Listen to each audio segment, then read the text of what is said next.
जय श्रीमन्नारायण। श्रीशैले सदया पात्रं दीपक्यादिगुणार्णवं यतीन्द्रप्रवनं वन्दे रम्यजामातरं मुनिं। लक्ष्मीनादसमारम्भां नादयामुनमध्यमाम् अस्मदाचार्यपर्यन्तां वन्दे गुरुपरम्परां।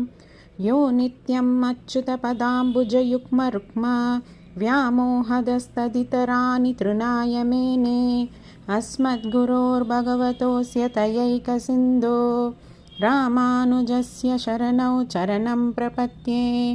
मातापिता युवदयस्तनया विभूति सर्वं यतेव नियमेन मतन्वयानाम् आत्यस्य नाकुलपतेर्वकुलाभिरामं श्रीमत्ततङ्घ्रियुलगं प्रणमामि मूर्ध्ना।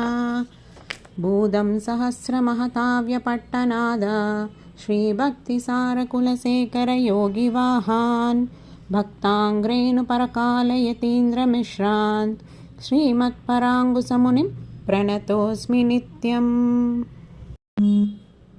வையத்து வாழ்வீர்கள் நாமும் நம்பாவைக்கு செய்யும் கிருசைகள் கேளீரோ பார்க்கடலுள் பையத்து என்ற பரமனடி பாடி நெய்யுண்ணோம் பாலுண்ணோம் நாட்காலே நீராடி மையிட்டு எழுதோம் மலரிட்டு நாம் முடியோம் செய்யாதன செய்யோம் தீக்குறளை சென்றோதோம் ஐயமும் பிச்சையும் ஆந்தனையும் கை காட்டி ఉయ్యుమారెండి ఉగర్ందేలోరెంబావాయ్.